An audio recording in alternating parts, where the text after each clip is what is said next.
Go to your Windows bar, scroll down, or use the search bar to open your MS Excel application.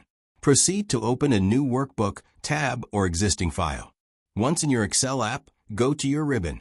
Select the option Data. Then click in the icon Get Data. Next, the option from File and select from PDF.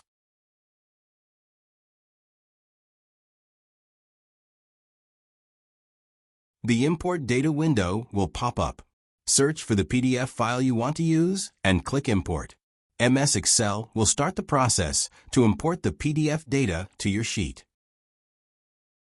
The Navigator window will pop up and is going to show you all the information in the PDF. Just select the table you like to import and click and load. Just in a couple of seconds, you will have your data ready to modify.